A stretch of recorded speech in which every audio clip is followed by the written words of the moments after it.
starts right now.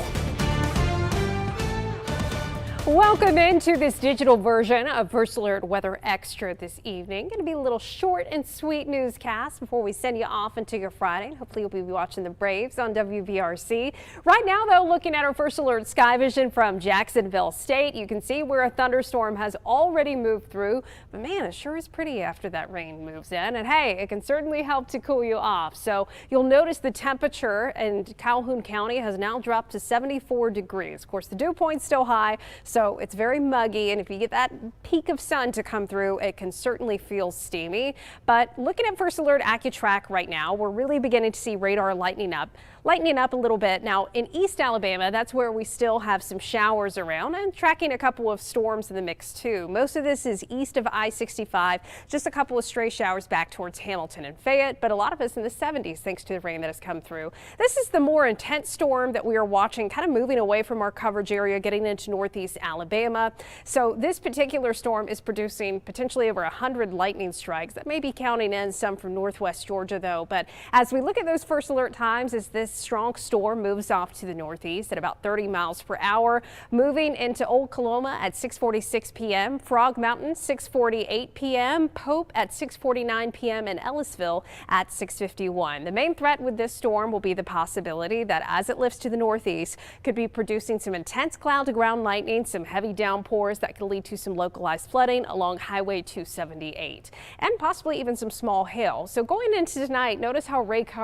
coverage really decreases as we go into the next several hours. I think after 9 o'clock, we should mostly be pretty quiet here in central Alabama, just an isolated storm possible as we get into the overnight hours. So even though we had the rain to come through, it is still definitely pretty muggy out there, and it's still going to be staying muggy for Father's Day weekend. You can see for Saturday and Sunday, we have a decent chance of some storms in the forecast. It's not going to be raining all day long on Saturday or Father's Day, but I would just be mindful that as these storms come in, you're definitely going to want to go indoors. That's why we always say when thunder roars, go indoors, because they could be producing some lightning. When the storms aren't around, it's going to be hot and muggy.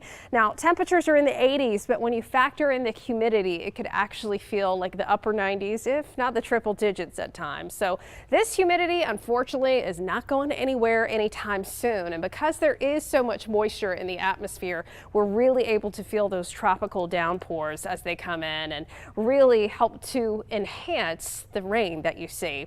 So looking at the 7-day forecast here, you can see rain chances staying elevated for Father's Day weekend and really elevated through at least the middle of next week. If you have any events you're going to for Juneteenth on Thursday, or if you have the day off, just be mindful that there could still be some storms around, but I do think maybe, just maybe, by next weekend, we could be seeing some improvement, some drier weather, and possibly some hotter weather, unfortunately. Well, scan the code on your screen to download the First Alert Weather app as we prepare to see more scattered showers and storms over the weekend.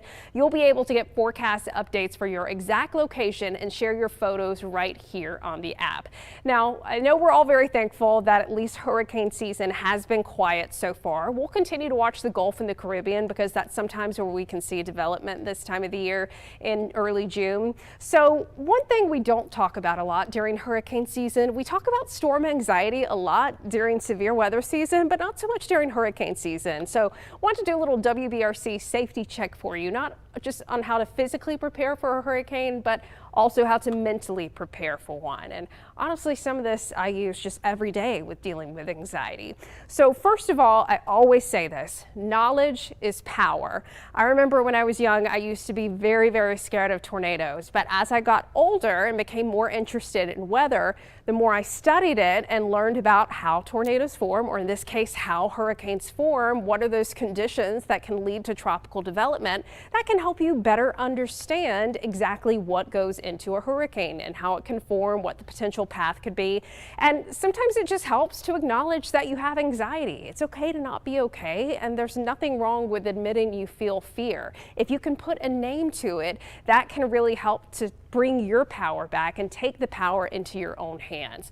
And as always, you got to be prepared, not scared. I know a lot of folks, especially in the southeast after Hurricane Helene last year, have seen some lasting effects from that very dangerous hurricane. But what you can do as we go into hurricane season, or if you have a tropical threat, we're always going to give you that first alert well ahead of time for any threats, but you can do what is within your power, what is within your control. You think about that and do everything you can to prepare, and that can help to at least alleviate some anxiety, because you know in your heart of hearts you've done everything you need to do to keep yourself safe to the best of your ability. And one of those things involves reviewing your hurricane plan. So it is so important, even though we live here in central Alabama. Let's say we have a landfalling hurricane and it comes up the state, comes up that I-65 corridor, and we know even tropical storms can be pretty potent here. So are you prepared for the potential for flooding in your home? Have you cleaned out your storm drains, your gutters, if we have a situation where a tropical system is coming in and it can be producing some very blustery winds? Do you have all of those outdoor items secure? Have you got your devices charged? And sometimes if we're on the east side of a hurricane, that can spin up some tropical tornadoes. So I think we all know how to prepare for that around here in central Alabama. Well, before we let you go into your Friday evening, let's get a look at some of those weather photos. Beautiful view from our friend Stephanie, a sunrise in Sardis. Absolutely kind of gives me Lion King vibes a little bit. This one sent in from Linda, a double rainbow. We always love not just one rainbow, but make it even better with one more. And then Kobe sent this in from a storm over Orange Beach. I'm telling you, there's nothing more beautiful than a little storm over the ocean when you're down by the water. Sent in from Kelly Klein, a sunrise over the Tennessee River. Beautiful views. And then Trent sent in this shelf cloud from over Centerville. Wow, that is gorgeous. I think that one needs to be framed. And then finally, this view from Tina Cunningham, a gorgeous evening on the water in Fort Morgan. Whew. Y'all are making me want to go to the beach real bad. But hey, maybe you're going to the beach for Dad for Father's Day this weekend. If so, make sure you always check that rip current forecast and the beach flag when you go down by the water. Looking at our forecast here in central Alabama, we're going to continue to keep that unsettled summer weather pattern in place. Anytime you hear a meteorologist say the word unsettled, doesn't mean, ooh, it's unsettling, but it means that the weather is more active than it would be on a typical summer day. A typical summer day is hot and muggy. You have some hit or miss storms possible, but when it's more unsettled, you have higher than normal rain chances, which is what we're seeing through at least the middle of next week. But it's not going to be raining all day long every day. So when you have that sun breaking out, it's going to be hot and muggy. And as I mentioned, once we get past Juneteenth, it looks like the forecast could be trending a little bit drier by next weekend.